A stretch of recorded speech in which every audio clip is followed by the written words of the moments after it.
don't neglect the sexual aspect in life. You know, we trying to be successful in business and in all these other areas in life, but often we don't think about the sex, right? And for me, sexual energy is what creates life. It's so powerful. It can give birth to a baby. You know, it's what makes trees grow, right? It what makes a bee go and pollinate flowers and things like that, right? So it's like it's such a powerful energy, and we're not using the full capacity of that. I feel it's like the fundamental, like when we mastered and heal that part of ourselves, it's like our life is opening up so much more, because when we have that power to fuel our business, to fuel our relationship, to fuel our fatherhood, whatever it is, confidence, then it's just so much better in everything we do. Ladies and gentlemen, welcome to today's podcast, and I have a very, very special guest with me tonight. His name is Steffo Shambo. I hope I'm pronouncing that correctly. That's good. That's good. He is the founder of the Tantric Man Experience. He empowers men to realize their masculine confidence, intimate power, and depth of connection to their partner. He has helped men from all over the world master their sexual energies as well as save their marriages. And I'm going to pick his brain today to see if we can get some tips out of him to help you save your marriage. Steffo, thanks for hanging with me today, dude. Welcome. Yeah, sure. Thank you. Good to be here, man. Thank you. All right, so let's just start with simple things, because I got an idea of what I guess you'd call it tantric yoga. Is that what you would say it is? What tantric? I may not even have like the perfect idea, but let's just, even for people who are brand new, don't even know it, I think it would be best if we just kind of identify some common definitions or working. So what is tantric yoga? Let's go from there. Okay, so you can say tantric yoga or tantra yoga. So when we add yoga to it, then it's a form of yoga, which is more, you could say, subtle, like you work with the energies, right? So tantra yoga differs from what you go to a studio and you do all these body postures. Yes, there might be some body postures, but usually it's working with the energy body, meaning that you increase the energy. You do breath work, you do visualizations, you work with the energy centers, the meridians, and things like that. So that's more a tantric approach to yoga, right? So but also like a lot of people misunderstand what actually yoga is. So before Tantra came into the scene like 2,000 years ago, yoga was just meditation. There was no moving the body. When Tantra came to the scene, then all these other forms of yoga started to merge out from that, which was Hatha yoga first. And then today we see this as Ashtanga yoga and all these very like powerful yoga forms, which is more like a training, right? And so people don't understand what they actually do is a form of Tantra yoga, or it developed from Tantra, basically. So today we owe a lot from Tantra yoga, but without actually knowing that. Yeah, that's interesting. I didn't even not know that. I didn't realize that Tantra was the fountainhead of all kind of exercise, maybe as you could put it, as exercise yoga or body positional yoga. What appears to be popular here in the States is, some people call it hot body yoga. There's a guy that kind of franchised it, and it's Bikram, yes. And that's still kind of an exercise yoga, right? Yeah. So that's kind of a very specialized thing, because he got this text or something from someone in India, and it was kind of a rare text of a certain a sequence of postures, body postures, right? And then he started to practice these himself, and then he said like, hey, this is a really good thing to actually teach to others. So he went to America to teach this and became super successful. And this really pushes the body. It focuses on the physical level, the physical body, right? And it's great for that. It increases health and things like that, but it's kind of missing also the point of more like the deeper depths to yoga, the spiritual depths. So he developed his own style of yoga, you could say, or some argue that it was not his. He took it from the book he found. We don't know actually which is true, but he says that he developed this himself. So that's kind of a modern type of yoga developed by Bikram himself. You said that Tantric yoga started about 1,000 years ago, approximately, right? Somewhere around. There is a temple somewhere in India that, and I think that has all the tantric sexual positions. And you may know of it. I'm pretty sure you would know of it, and probably may even know where it is. Would you say it is where that temple is? Is that where tantric yoga started? Yeah, I know what temple you mean. It's in the south of India. I can't remember the name right now, but yeah, it's one of hundreds of temples. There's so many temples, and it's like, if you're Christian, you say, is this church, in what's it called? In the Vatican, is that the origin of Christianity? You can't really say there's so many churches all around the world, right? You cannot just pinpoint a specific place. So no, that's kind of more a rare temple. It's like one of the only temples with sex symbols on them, like in body positions. Usually a tantric temple doesn't have those symbols, right? So they would be more spiritual inclined. There will be some sacred geometry, there will be some yantras and mandalas, and they will be dedicated to a deity, a goddess, one of the goddesses, if it's Kali or Tripura Sundari. So that's more of like a common tantric temple. Yeah, so that's more a rare one, but it's famous because it has the statues of people making love, Yes. So yeah. So I would presume that what you do is probably a lot less, if any, of the, probably a little bit of the exercises are position, but it's a lot more breath work, a lot more spiritual teaching, stuff like that. Can you elaborate on that? Yeah, sure. So what I have done is that from these past 10 years of immersing myself in these teachings and practice myself, I have developed a method called the 5-level transformation, right? So it works on 5 levels simultaneously to actually produce a transformation in a man, in a woman also, but now I work with men, right? And on one of these levels, the physical level, I developed a technique, you could say. So that's a technique or an exercise, you could say, similar maybe to what we said, Bikram. He developed his own style of yoga. I developed my own exercise. You could say Wim Hof method, but this is my method of putting together these tantric practices into a very powerful technique that will cause a shift inside of the body, start to feel these energies, and that will help any man to get in control over his. Hopefully he'll be back. All right, so if you were there, we're back, and I am talking to Steffo. He's in Thailand, right? Yeah, I should have started with Sawadee Ka. That's about the only words I think I know in Thai.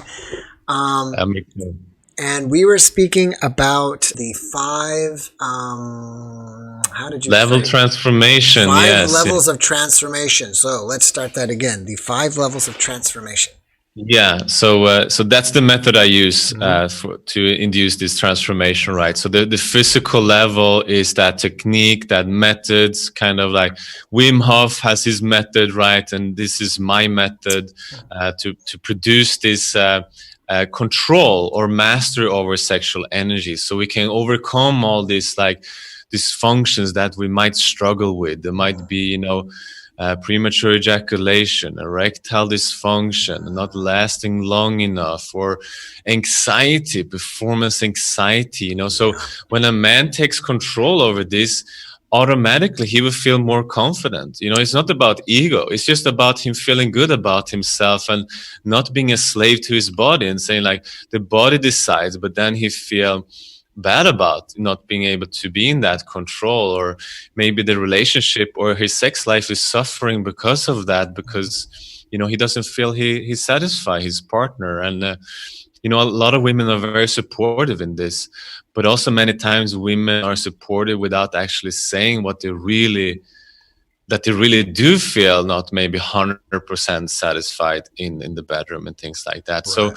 So that's where we start, So we start on the physical level. That's the most tangible, right? That's what we are used to, and then we go deeper and deeper into the energetical, into the emotional, into the mental, and then into the spiritual. So when we work on all these levels together, then we can create this massive shift in a man's life.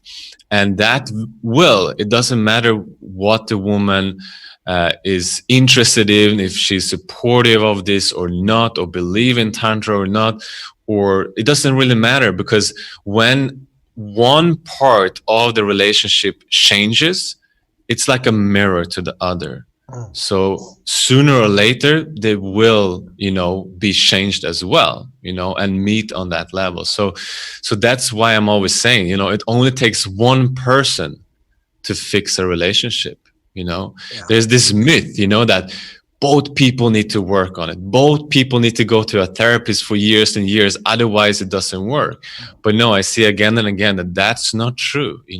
One dedicated person is all that it needs, because usually, there are clues, or there's things that we are doing without noticing it. And we becoming in this rut or in routines of things of like, and we're so familiar to that dynamic in the relationship. So when we shift that, the response will be different. It's a guarantee. It will be different because we are showing up differently in the relationship. So, yeah. Do you find that the root of most relationship problems are due to men's lack of performance sexually? No. That's just a symptom. That's usually the symptom of it. There's something much deeper down there.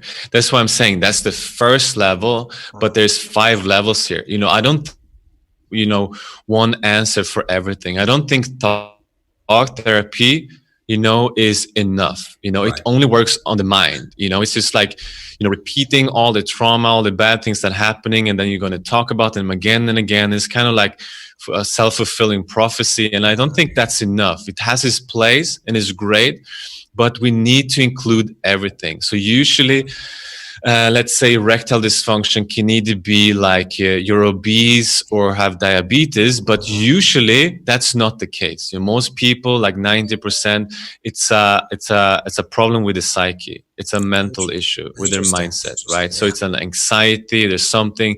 So it goes much deeper than that. You see. So the sexual issues are a symptom, and then we need to look deeper. And then we come to the emotional level.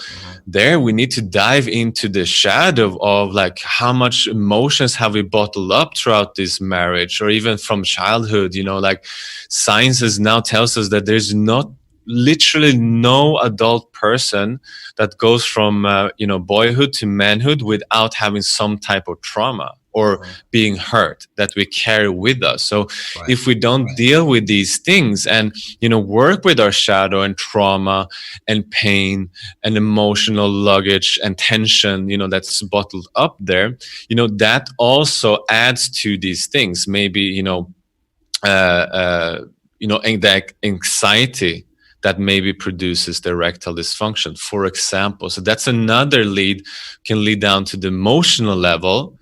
So, you see that can be on a mental level, emotional level, and so on. So yes, it can be a big issue in the relationship, but usually it's way deeper than that.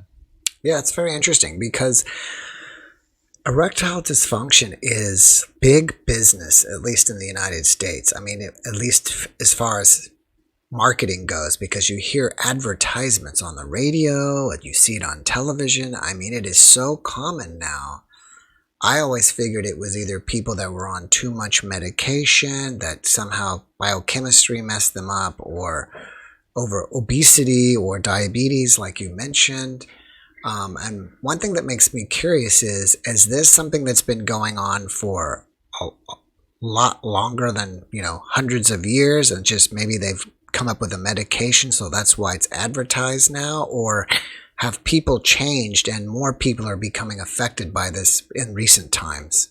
What do you think? That's a really good question. Never got this question before, so I like your questions, Jeff. Good. It's awesome. Cool.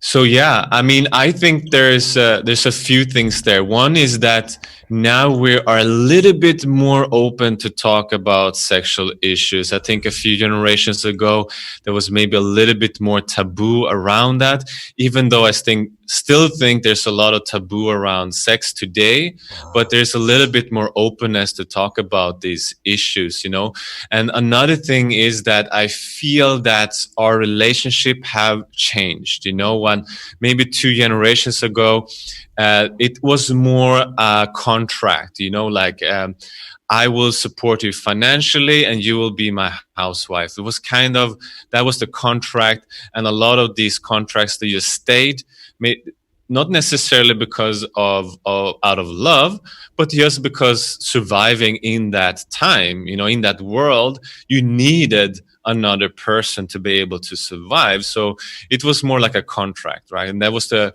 initial idea of being married. It was not out of love. It was survival, basically. And I think today we demand much more of relationships. Today we want someone to be providing for us, or to have that stability, but also to be our best friend, but also to be an amazing lover in the bed. So it's like we put all these things together into one person, which is kind of like 3-4 different people in the old world. And now it's like, how can we meet so many requirements from one person, right? So we have this like higher standard what we need from a relationship, right? So I think that's also plays into this, because it's like, okay, so maybe the contract is good and it's working, we are roommates, but we're not passionate lovers. So how can we also trying to bring that into play here? So I think it's changed. Maybe from there it was more like a few generations ago, if there was erectile dysfunction, that was okay. But maybe it was not, because, that intimate relationship was not so established as it is today, or is, thought of like this is a necessity in a relationship. Yeah, I mean, that was a very good point. It made me think about when you were talking about the contracts that, for one, now that women are employed and, even a lot of women make more money than men do, that the being married for financial reasons is not really there, a necessity. And as well as, maybe people have just way too much expectations out of their partner. It sounds like what you're saying. I mean, they want this person to be like everything, which is like maybe not possible. Yeah, I mean, maybe it is, but maybe we're just catching up to that demand, right? So we're not like, it's hard to meet all these criterias, right? So we're kind of learning as we go, I feel. And, relationship and being married is like the playing field of where we grow and learn about this, because we didn't learn this in school or from our parents. So it's kind of, we have to experiment and with trial and error, like there were maybe a lot of relationships that didn't work before people got married, right? And there's a lot of marriages that are getting divorced, right? There's a high rate of divorce, right? So it's like that's the playground when we get to learn and how to develop these skills of, now we also want a depth to the relationship, emotional depth, with love and connection, right? I don't expect you to know this, but you might know this, and I want your thoughts about this. And I was presented to this information from another guest about a month ago or so, a relationship counselor, that apparently your brain secretes a hormone called PEA, and when you first start dating somebody or married or whatever, when you're first in a relationship, it kind of gives you that feeling of euphoria and love and all this excitement about the other person. But after 18 months, that hormone disappears. I don't know. I didn't research it. I'm just according to the guest. That hormone disappears and never comes back. But so the relationship has to evolve beyond that, and how to work on that after that hormonal rush for each other is over. Have you ever heard of that, or do you have any thoughts about that? Yeah, I haven't heard about that specific hormone. I would like to see some studies and things on that, but yes, it does fit into the honeymoon phase, and the honeymoon phase is attributed to oxytocin. So oxytocin is a hormone that, feel that we're bonding, we're feeling good, we're feeling, sexually connected to someone, right? So that is on a high, on a peak when we first meet someone, because, in the honeymoon, all is like we're, blinded by love, they say, and we're trying to show our, our best face to the other, and, all our crap, from childhood or from the past relationship is kind of like lagging behind, right? And we don't want to show that. We want to make an impression. So usually in the first period of time is when things are really flowing in the sexual level and the honeymoon phase, basically. So when that phase is kind of dwindling and like settling out, and then like we start to be more comfortable in the relationship, and we show a real face, and also not just like the good things, but also our whole personality, basically. So yes, then usually that oxytocin lowers. So that's my explanation. That's what I usually say. I'm not calling it by this hormone you said, but then that's when the conventional marriage will start to just become, the polarity start to diminish and go away, and then it's kind of like a downward hill from there. But in Tantra, we're trying to introduce specific methods and the relationship dynamics that will actually maintain this honeymoon phase throughout the relationship. Basically, for decades, if you want to, as long as you want, if you implement this, like just like a fundamental understanding between the feminine and the masculine, we can maintain that phase and keep it fresh and keep the spark alive by doing that. Interesting. You have helped people from all over the world. I mean, it must be men, because I think you only work with men, correct? Yeah. If with the people you've helped, have you noticed any patterns? Like, it's very common for men to have, you see a lot of like ED problems, or you see a lot of this problems, or have you seen any type of patterns show up in your practice? Definitely. I usually say it's like two main like wounding patterns, and one can be like a father wound, and another one is like a mother wound. So it's either like something like there are. So let's start with like a disconnect to the feminine, like their own feminine within, right? Not like the gender of woman, but the feminine within them, which is the emotional aspect, and being connected to the heart and being vulnerable. So that's a pattern I see a lot. Men get stuck in the head, right? It's like the walking head syndrome, I call it. It's like the over analyzing, the engineer, the programmer, the perfectionist, and it's like we're trying to solve and fix our partner from that logical brain, right? But then we're disconnected from emotions because, boys never learned how to be emotional, and boys were not accepted fully because it was like, oh, don't be a girl, don't be a sissy, don't, real men don't cry. All these kind of things that we heard in the schoolyard, it's like getting stuck in the subconscious, right? So it's like we develop this disconnect here, and we're very, very good in like corporate world or your task oriented and things like that, and goal achieving and things like that. But then when it comes to relationship, women complain to these men that, "Oh, I can't feel him, he's not there for me," right? And it doesn't seem like he's listening, or he can just express his emotions and things like that. So that's like a really big pattern that I'm seeing with men today. So I feel like this kind of work is so extremely needed, because when a man can access both, the logical and being vulnerable at the same time, it's like the strength of a man is just becoming tenfold.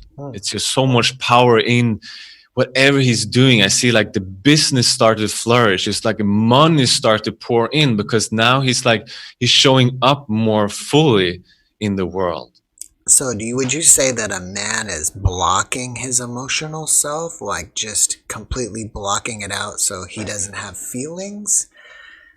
Would that be the problem that he's doing, or how would you explain that again? A little bit clear. I mean, yeah, I think all human beings have feelings. We cannot be like, maybe if you're narcissistic, maybe not, but I think all human beings have feelings. It's just that men, have lost the access to them, so he doesn't know how to feel, or that he's actually feeling. He's just rationalizing it, whatever it is.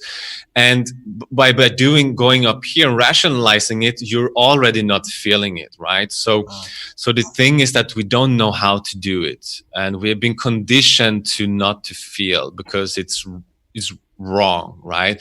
So it's not that we cannot feel, it's just that we have that skill, if you so say, that intelligence, that emotional intelligence is not developed as much as it is with women, because women don't have that conditioning in society. And also usually they have the hormones of estrogen more developed, and they also have this nourishing part because they are mothers, right? And they're, or they have the, menstruation, all that. So they have more access to that side. Not saying that it's better or worse or anything like that. It's just like they're more inclined to that, both society and in their body, right?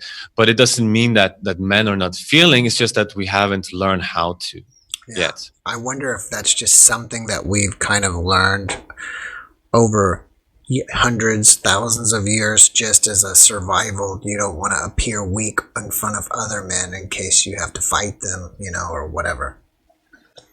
I'm just taking a guess. Yeah, I don't know about that. I have a feeling that we might have been feeling more in the past, because we used to be in tribes of men going out and hunting together, and we had this man group, and we could talk for all night, and spend time around the fire together, and I feel it was more like in touch with that back then. But then now something shifted, when I don't know, it's like today I see there's so much program from society, this hyper masculinity, toxic masculinity, and like how a man should be in school. So it starts very early in schoolyards. Like I said, those words of like, a man shouldn't cry. So we kind of like bottle up the tears, even though a boy feels like he wants to cry, but he don't want to be humiliated from in front of his peer group, right? So I feel it starts there. So something, I don't know, shifted when it comes to this industrial society of how like it's like a skewed idea of how a boy should be or a man should be. That's how I feel. When people come for you for your mentorship program, how long does it take them before they start seeing results? In a matter of weeks, usually, like I said, if they do that method that I described to you, usually after the first time doing that, or maybe if not the first, just a few times doing this exercise, they will feel something. They will start to notice a shift within them. It's that powerful. I'm not exaggerating, either. Right. But when to start to feel like or to see the shifts, in their life and maybe in the relationship and with their kids, maybe a few weeks. The program is 9 weeks. So it can take 9 weeks, but sometimes even before that. When you're, can you tell me more about your program? Is it like something that they read, or do you meet with the person on Zoom or something once a week or twice a week? How does that work? Yeah. So it's a group program, right? So we have our weekly group calls with the guys who's doing the program together, so we can create that kind of tribe feeling around the fire that we kind of lost. We don't have that anymore. It's so important. It really heals the masculine when we're able to meet in that space. So that's something that's crucial. And only to be part of that. Some men actually have like this father wound, like I said before. They have never been able to really open up and been seen and heard and shared with other men. So it's extremely, extremely healing and powerful work, just that alone. But then we also have my academy. So in the academy, all the members get access to the academy. There they do the training, right? So they do the training, the video training of the 5 levels of transformation that I described to you earlier.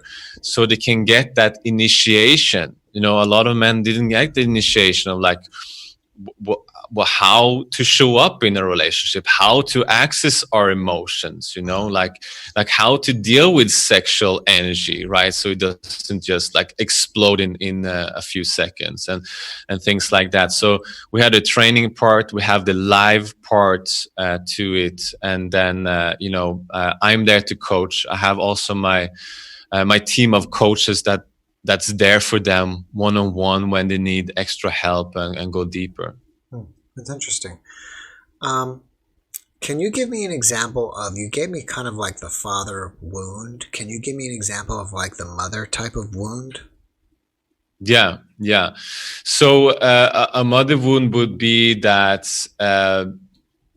or let's say he is too much in his feminine. So that's the opposite of the other wound we said, when he's very disconnected from his emotions, right? So this other man is disconnected from his masculine, right? So he would be, maybe he grew up with a single mom and 2 sisters. He's just growing up in this very feminine environment, and the dad was absent. He was not there for him, or he was alcoholic, whatever it might have been.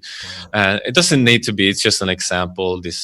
But so he's like very much develop his feminine side, his feminine energy.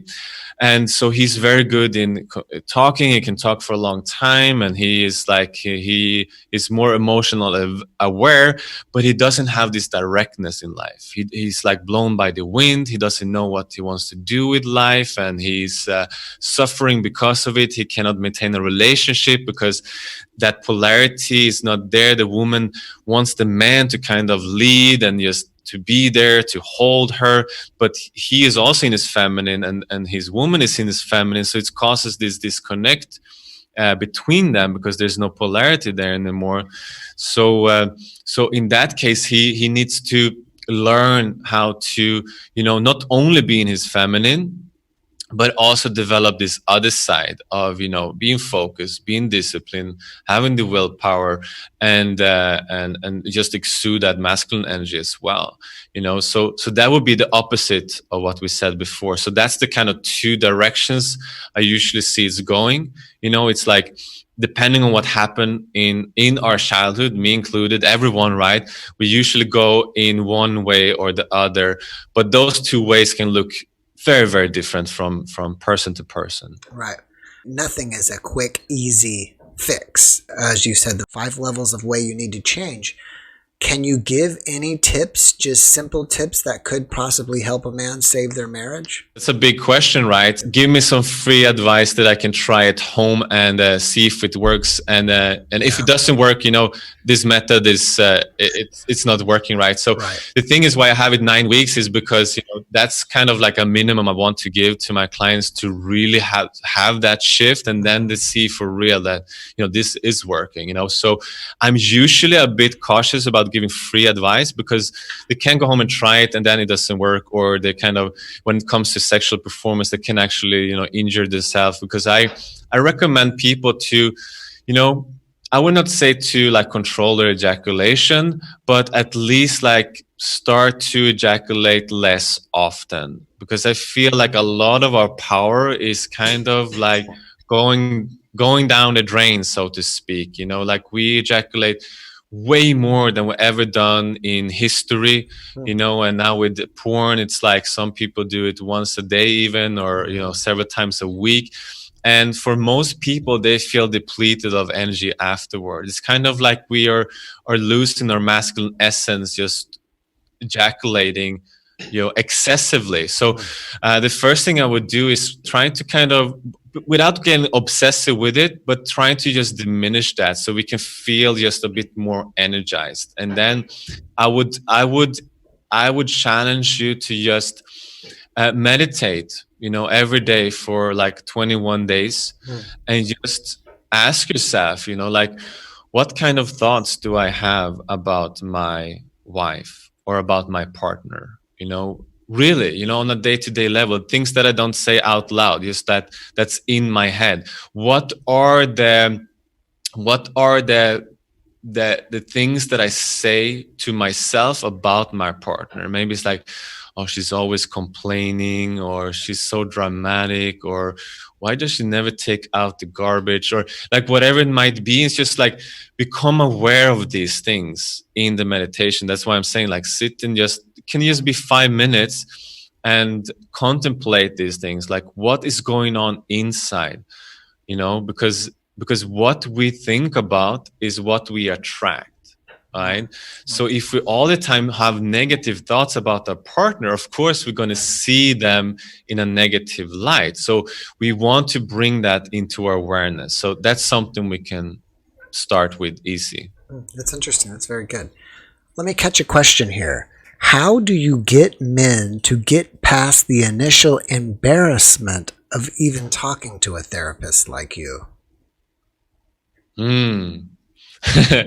Good question, because I haven't been there, because when they come to me, they're already over that stage, right? So what I'm trying to do is just to trying to be vulnerable, in my posts or videos, and like talking like to you, it's like just talking from an own experience, that I've been struggling with my sex life, and I totally failed in my relationships as well. And, I had to go through my own journey to find transformation and master my sexuality and things like that. So, I'm trying to approach it from that place so they can kind of resonate with me and feel that I'm trusted, and that they can open up to me. And also, when I start to speak to someone, I just address it from the get-go and say like, hey, it's very common for men to feel uncomfortable about these issues. I say that to every man I speak to.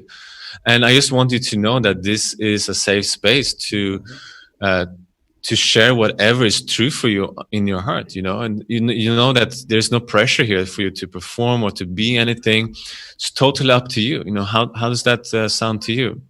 So that's usually how I kind of break the ice and just give that disclaimer. And for a lot of guys, that works. Yeah. What is the difference between what you do or tantric sex versus or tantric yoga versus Kundalini Yoga? So Kundalini is a word that is stemming from tantric philosophy. It's taken out from the tantric world, and then Yogi Bhajan was another Bikram who he came to the United States as well before Bikram, and he started his own. He developed his own yoga, which is called Kundalini Yoga. But he took the name from Tantra because in Tantra there's also Kundalini Yoga. So there's two Kundalini Yogas. They're mixed up. So when you say Kundalini Yoga, you mean the American version developed by Yogi Bhajan, and that's when you wear all white and you do a lot of breathing exercises and things like that. So it's a type of tantric yoga, but it's a modern creation of this guy that I just mentioned. And so Kundalini Yoga in the tantric version, the older version, that's about awakening the latent power. We call this serpent power that's at the root of our being. So they say everyone has this power down there, and awaken that power so it travels up the spine to come to the top of the head. When it comes to the top of the head, it kind of gives us this realization of who we are, the truth about the universe. It's kind of like a key to fully understand life, the meaning of life, basically. So that's the goal of Kundalini, to bring it up from the base of the body to the top of the head, from bottom to crown. So all the exercises would be to move energy upwards, to bring everything up through up the spine, basically, to help this process to happen. Yeah. Have you ever achieved that? I've achieved not the full realization, because they say that the full realization is basically enlightenment. So enlightenment is attributed just to a few people on the planet right now, and just a few people throughout. You are originally from Sweden, is that correct? That's correct. And you have traveled many, many countries. You somehow wound up in Thailand. I believe you probably were in India for a while. Can you kind of give me a story about where you went and how you wound up doing this? Yeah. So I was in despair, and I just I needed to find some answers. Okay, back up there. Sorry to interrupt you. Why were you in despair? Okay. So I just didn't know what I wanted in my life, and I was suffering from not having great relationships, and having these issues with the feminine because of my trauma as a child and things like that. So I hadn't resolved those things, and my life was kind of just up in the air. And I was just man, I can't stand this anymore, how my life is. So I just needed to find answers to that, and so I decided I'm just going to set out on a pilgrimage around the world, and I'm not going to stop until I find something that I resonate with. So I did. So I just took a really big risk. I just got rid of my whole entire life in Sweden, so I could just have no commitments whatsoever. My job, my car, my apartment, all of that. Store my belongings in boxes, and I was okay, a solo trip around the world, single ticket, one destination, just with a backpack. And I said, I will come back in a few months. I came back in 2 years. So it was a 2 years trip. But on that trip, I found yoga, basically. And that was as soon as I found this, I was wow, this is it. This is what I'm supposed to do with my life. And in the beginning, it was just for me, because I saw all these amazing transformations that happened with me in my life. And then slowly, I started down the path of teaching that as well. And now I developed this whole curriculum around that. Where were you when you found yoga? In India. I was in India. Yeah. All right. So what year was this that you did this? I set down on a trip on 2007, I think. 2007, and you were. I'm just trying to get a bigger picture. How old were you at that point? I have to be like, I'm 37 now. So what is that? 10 years ago? 25, 27, something like that. Yeah. In your 20s, we'll just kind of go there. So you took off. You probably already had finished college, been out in the working world maybe a little while, and just felt like you weren't satisfied with life, and said, hey, I'm just gonna throw everything in storage and just kind of travel the world, saved up a little money, and just kind of go. Where did you go first? I went to South America. Wow. So I traveled around in Chile, in Peru, in Bolivia, and I went to like Machu Picchu, things like that. And then I went to Australia, New Zealand, and the Pacific Islands out there. And then traveled up through Southeast Asia, and that's when kind of like I started to get in contact with this kind of esoteric teachings, Southeast Asia, in Thailand and in India and so on. Okay, interesting. I got another question here. Do you think general religion solves people's problems? No, I don't. I don't think so. I think it can be. I think it can be like a great motivation for one's moral and enthusiasm and motivation, and give that support, that spiritual support, right, from the soul. Mm-hmm. But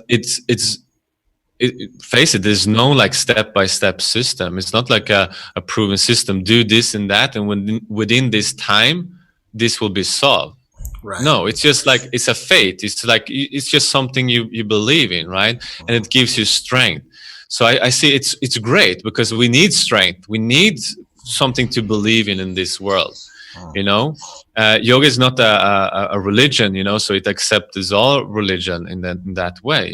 It's a method of just like try this by yourself and see if it works in your own life, right? So it's kind of like, here's what's been working for thousands of years for us. If you do this, this will happen to you. So it's kind of like, I like that approach because it's kind of like, it gives me the opportunity to make up my own belief. It's like, okay, I'm going to go and try this. If it doesn't work, I leave it aside and not believe in it. But if it does work and it changes my life, it's like, wow, this now I believe in it. You know what I mean? Mm-hmm. It's like I've seen it with my own eyes. Mm-hmm. So I don't think like religion, not like a step-by-step process. No. I've never been to India, so I don't know, what it's like over there. I'm just going to try to see it through your eyes.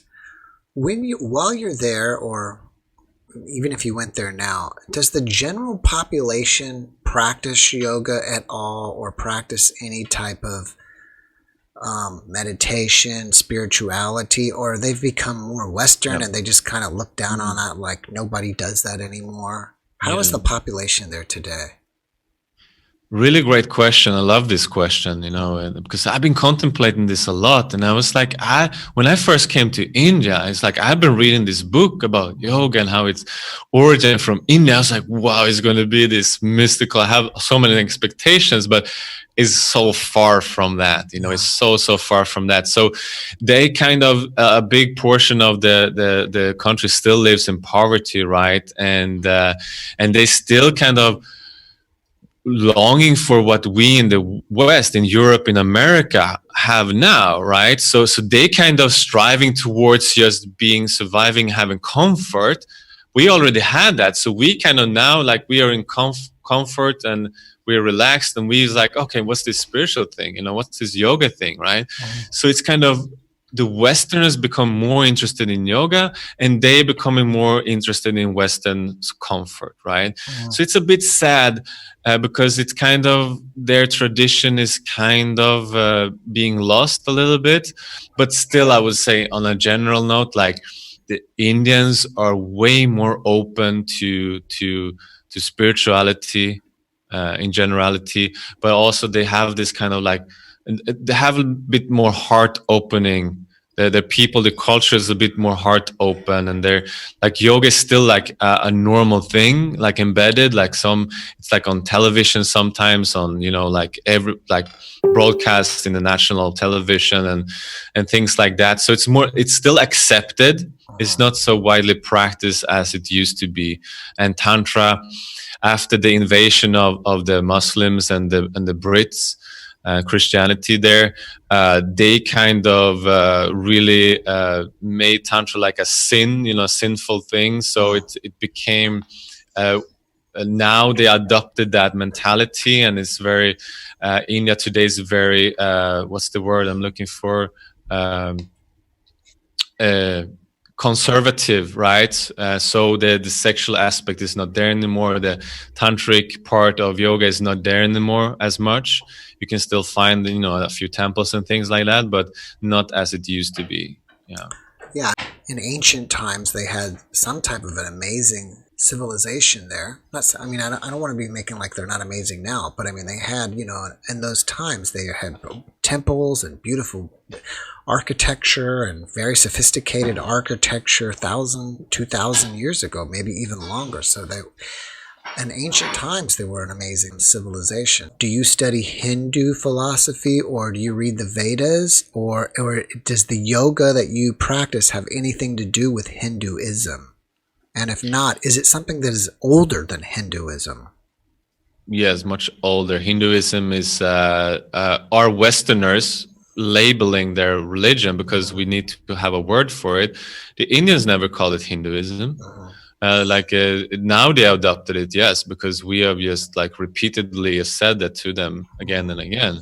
But Hinduism is not, well, it is a religion now, but it was never like a religion. Now it's like an umbrella religion for all the thousands, or maybe that's an exaggeration, but hundreds of religions in India. So India was so diverse. It was like you go to one rural village and then you go to this city, and just like in a few hours, and the religion has been changed, right? They believed in a different deity or whatever. So Hinduism is a modern term developed by Westerners. Yeah. And so yoga has nothing to do with Hinduism, except that it's birthed from the same country, so they will have overlaps because some people were practicing both. And so they are intertwined in some way. But like I said before, yoga and tantra is not a dogma or a religious in that sense that you need to believe in a certain god or deity or whatever. It's like, you know, try it and see if it works for you, kind of a type of method. And so there's so many different religions in India if you want to go deeper into it. Yeah. Okay, yeah, that's interesting. Yeah, I know. I always thought that they were together. I didn't realize that they were separated from each other. Are you Buddhist as well? Or not Buddhist? You're not Buddhist. No Buddhist. But meditation, you know, kind of goes within Buddhism as well. Would you say that Buddhism has any similarities to yoga besides meditation? It has. It's at least back in the days, because apparently, I'm not 100% sure about this, but Buddha was a yogi in India before he came Buddha, right? So he was practicing with these early yogis who developed and wrote the first text on yoga, right? When it was just like a meditation practice. So the core teaching, like the first, like the Patanjali, the father of yoga, he only had 4 yoga postures, and they were all sitting down. Just the legs were crossed or they were not crossed, and things like that. So it was 4 meditation postures. That was yoga, right? And Buddhism is just meditation, right? So the origin is kind of, they're close to each other. And then apparently Buddha, he traveled and up north, I think, and he became this Buddha. So yeah, so he's kind of like a figure that's been like around that same time when yoga developed, and maybe this is argued by some others, you know, but this is one version of it, right? So and in the same area, right? So they have overlaps, But today, though, it's quite different because yoga has this dynamic part, which is the tantric part to it, right? When you use the body to get a better health, and tantra is all about being part of the world and maximize your experience here, to be fully present and realize that we can also worship our body as a temple, and we should be healthy and strong. While in the Buddha is more of the transcendent path, right? So it's like the body is an illusion, sleep on a stone, cement floor, and don't eat a lot of food, don't have sex, So today it's very, very different, right? But you have tantric Buddhism. That's the only thing that's different from the other Buddhism. So the Vajrayana part does incorporate this sexual aspect as well, and they're more part of the world instead of renouncing the world. So that's the big difference today. And the meditation is, an overlap for sure, but Buddhism is renouncing the world, saying no to the body. The tantrics are saying yes to the world and including the body in the path. Yeah, I think it makes more sense to say yes to the world, just because you've got to, adapt to the world, live in the world. It's better than renouncing it. It's easier for most Westerners. Like, Westerners cannot just give up their family or their podcast or whatever it is and just like go and live in a mountain and be a reclusive and a sadhu that begs for food. Like, most don't have that in them. Maybe there's a few like really, really special people that can do that. That's why I'm saying the tantric path is more suitable for Westerners. Right. Plus, if everybody did that, then what would happen? If the majority of the population could be in trouble. I have another question here. Do you have a mentor or guru, and who is it? Yeah, I had many on my path. I think it's so important to have people to guide us on this path, especially as men, right? We have lost, going back to that ancient culture of like men in tribes sitting around the fire, right? And back in those days, we had vision quest, we had walkabouts in Australia, right? And the Aboriginals there. And those kind of rites of passages are lost today. We don't have this kind of like, now, son, you are an adult man, and this, you like, we don't have that. It's like, okay, we turn 21 or whatever, but it's no process, no passage, whatsoever. So that's kind of lost. So I think that the role of the mentor, or maybe you can call him the teacher or guru in spiritual terms or whatever, is so important, because they can offer that guidance, that can be that helping hand to just become like an integrated man today in this modern world, right? So for me, I had many of those. Prem Baba is one, a Brazilian guru. Sadhguru is another one. He's an Indian guru, quite popular right now. And Muji, I've been studying with as well. So that's just to mention a few who have been helping me along this path, but so many more. Did you actually when with these gurus, did you actually go to where they are and listen to them? Yeah, exactly. I was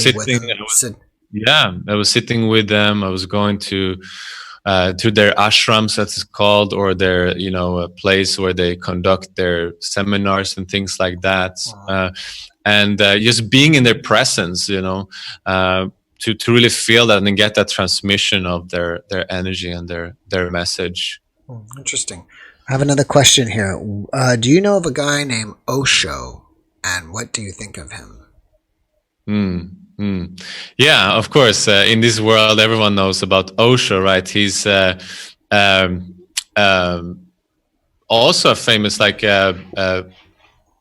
Indian guru that came to America, just like Bikram and the guy from Kundalini Yoga, and then you have Osho. So you have a few people, and it tends to people know those who went to America and established themselves there, right? So Osho was one of them. He's trying to make this commune up in Oregon in the 80s or 60s, 70s maybe, and he was practicing a type of like controversial spirituality, or this kind of his own version of yoga and tantra. And but what he did was this really good thing about working with the shadow, right? So I mentioned that I do that as well, right? So he incorporated that into these yogic forms, and releasing these like holding patterns and programmings that we have. And I think those practices are very, very important. They're still practiced today, actually, and his legacy lives on today, even though there's a lot of controversy with all these teachers. They're on Netflix with a controversial whatever it is. But I think Osho did a lot of great things. Yeah. Have you ever considered coming to America yourself and starting teaching here? I love America. I've been going there for years and years. And, I've been up Oregon, living in there, Portland for a while, living in Los Angeles for a while, and, did a couple of workshops there as well. But right now I'm not focusing on workshop because it's like, it gives just a taste. Right. And it's like a feeling good couple of days afterwards. But I really, really thrive of seeing men flourish and blossoming and just transform their lives and have this like epic life-changing experience. So that's why I'm now focusing 100% on this mentorship program, which is online. And I do have a lot of guys from America, from the States, in the program. So I will reach them in that way. But I still do go to the West Coast almost every year. I have another question here. If you had equal opportunity, would you prefer to live in the U.S., India, or Thailand? I would live in the U.S. and Thailand. In Thailand? Yeah, I would have one place in U.S. and one place in Thailand. What city are you in Thailand? Kopangan. I don't know that one. Island. It's an island? What brought you to Thailand, and why do you stay there? Yoga brought me here. There is like an expat community here. Maybe a little bit like Costa Rica. A lot of Americans go down to Costa Rica, right? And it's kind of this like expat community. And here it's like, the community here is super, super cool. Like everyone is into yoga or some kind of like healing practice or modality. So you find like an amazing community of open-minded people. And it's like you live in like a neighborhood where everyone is like friendly and happy. And it's just a very nice place to be. And people come here to heal or to detox or to overcome issues. So it's this healing place basically, and it's in the middle of paradise. It's like this small island with the jungle and ocean all around it. So it's just an amazing place to be, and to really it allowed me to immerse myself in yoga, not like as something I went at 5 o'clock after work, but something I did as a lifestyle from morning to evening for years and years and years. So I was basically, this was my life. And to be here, that was very supportive of that, because everyone was doing the same. If you go to America and just have a work, it will be hard to just wake up and do like a 3-hour practice, right? And then maybe go to an event, a yoga event, because you don't have those people who do the same and support you in that, right? So that's why I end up staying here. It's a lovely place. What are the ways that people can find out about you? Like, what is your website, or what's the best way to contact you? The best way is just to go to my website. It's tantricacademy.com. So there's tantric with a C, right? Tantricacademy.com in one word. There I have a free training for men. If they want to, they can watch that training. They can join my Facebook group through that website, as well as a link. And I have a lot of great, in-depth articles about a lot of these subjects that we talked about. So if people want more information, they can get, really complete guides there in the blog section as well. So that would be the the best resource. Okay, great. Do you have any projects that you're working on right now that you want people to know about? The Tantric Man Experience is my project. As like I said, I put 100% effort into that at the moment. Yeah. Okay. Do you have any last message that you would like to leave with the audience before we wrap it up? No, I'm just, I think the message would be like, don't neglect the sexual aspect in life. You know, we trying to be successful in business and in all these other areas in life, but often we don't think about the sex, right? And for me, sexual energy is what creates life. It's so powerful. It can give birth to a baby. You know, it's what makes trees grow, right? It what makes a bee go and pollinate flowers and things like that, right? So it's like it's such a powerful energy, and we're not using the full capacity of that.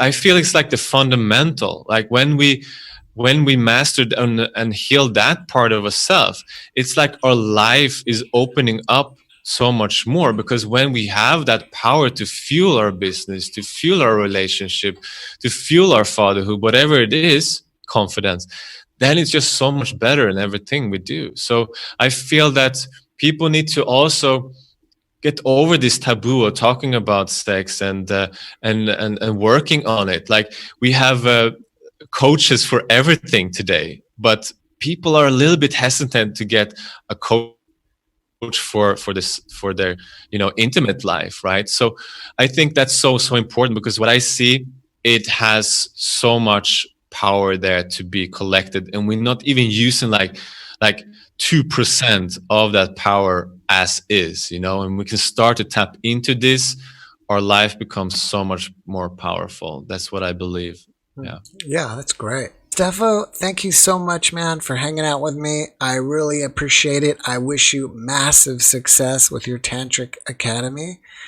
I wish you the best. And I'm on the other side of the planet, so I got to tell you, have a good day, man. It's nighttime for me, but have a great day. Enjoy your day. And again, I wish you the best. Thank you. Thank you, Jeff. Have a good evening. All right. Bye-bye. Bye.